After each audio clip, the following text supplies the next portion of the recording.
Want to know a little secret where I spend my money in Roatan, Honduras, other than all the restaurants that I love to eat at?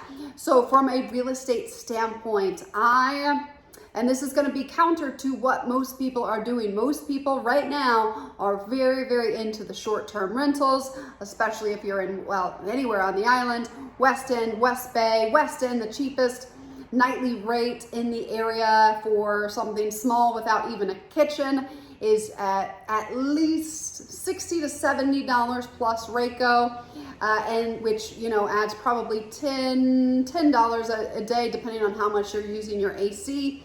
Then you have, well, places that can cost thousands of dollars. So the rates are really all over the place, and people are making a lot of money in short-term rentals, and they are booked more than more than we've ever had. I used to, when I did short-term rentals or had short-term rentals in Roatan, I would expect the rental to be rented a third of the year.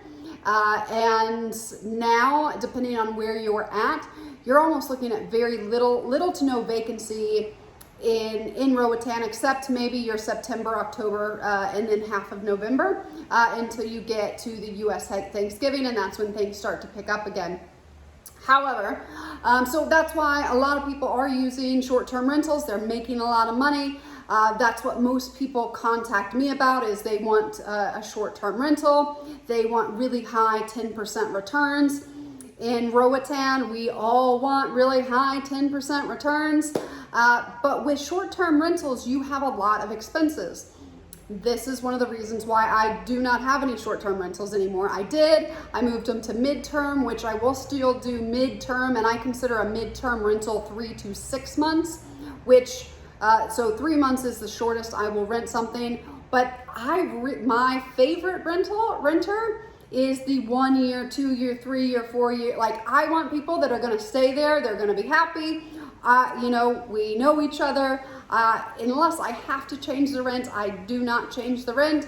Especially in Roatan, I don't have to do that much. In the US, taxes have like doubled in Colorado, so I have had to change rents there. However, in Roatan, Honduras, I like the long-term renters, especially if I can get them in 2, 3, 4 years, because the wear and tear, well, there's a lot of reasons. I'm jumping the gun a little bit, that I personally do not do short-term rentals, even though that's what everybody wants when they come, with the emails, and when they're looking, they're like, we want to rent this short-term or for this amount of months, and this is what we want to do. And if your strategy is to just do short-term rentals from December to April, that's wonderful. You can make a lot of money.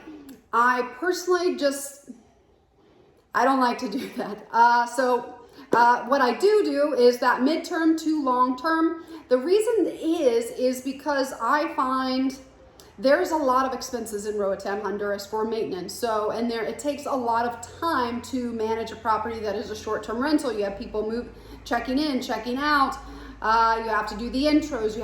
There's a lot of churn every time someone moves in and out. You have to have housekeeper, you have to have maintenance crew, you have to, and I've also noticed with the short-term rentals, I have a lot more maintenance that I have to do versus the longer term, because they're here, whatever you're doing on your vacation, it just, the amount of maintenance is almost 4 times the amount. I spend 4 times the amount on my short term than I was on my long term, not considering the amount of effort I put in or have to pay someone, which ends up being around 10 to 15% of the rental value. So you do get more money with the short term, but anyway, the expenses and the maintenance is just so much higher. I actually I don't do any short term anymore, and I've also changed some of the locations where I am investing to cater to more long term people that live here a lot in the dive industry. And a lot of that is by nature of I'm in the dive industry, or used to be retired dive industry realtor, obviously now.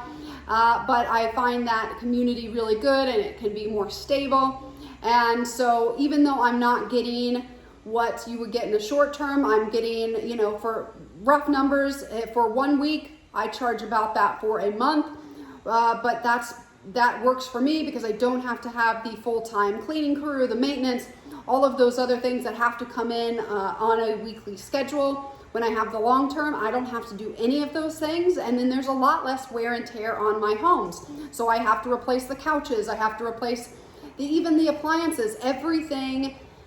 All of my expenses are less.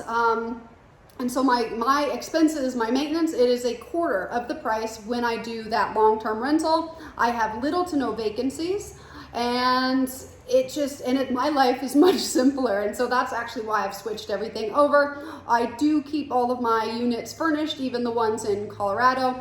It's honestly, it was just because I had them as short-term rentals, had to have them, and then I actually ended up keeping them like that. And so, so maybe one day if I have to redo the entire house, I'll pull the furniture out. But right now, I'm keeping them furnished, and I really go after those long-term rentals because there is such a high demand in Roatan for the long-term rentals. You get people that once they find a place and that you are a decent landlord without, you answer your emails, you fix things when things break, like really little things, like the bar really it's really not that high. If you just do the basics, I like my numbers a lot better with the long-term rentals, even though, yes, I do make about a quarter of what someone does from a short-term standpoint in the high months, which are only 4 months a year. But I am totally booked, 100% occupancy year-round, and I don't have the fluctuations in anything. And then I also have a quarter the maintenance fee. So if you are thinking about buying in Roatan, everybody always wants a short-term because you're looking at the nightly rate, and my nightly rate is a quarter of what the short term is, and that usually turns everybody off. But if you start running your P&Ls, which are profit loss, it's super fun. My accountants love it. QuickBooks, it's a wonderful tool. I hate paying $85 a month for it, but I noticed that at the end of the day, my net is much better. My gross is lower, but my net is also higher than when doing the short-term rental. And then I also have the peace of mind of not having any, the short-term rentals are great, but we have little geckos all over the place. Geckos also poop. There's not a lot we can do about the geckos here, and you don't want to exterminate everybody because we live in a beautiful, lush island, and you want those little guys around. And when you get calls saying, hey, there's a gecko in the house, I want it out immediately.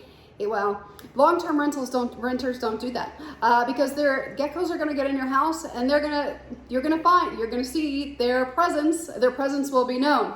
So if you ever have any questions, actually keep doing the short term. I'll keep doing the long term. That's just been I like my numbers. My net is much better. And then I also spend much less time, and so I can have more time showing people land and their new island homes, or selling their homes so then they can move on to, a different house, different island,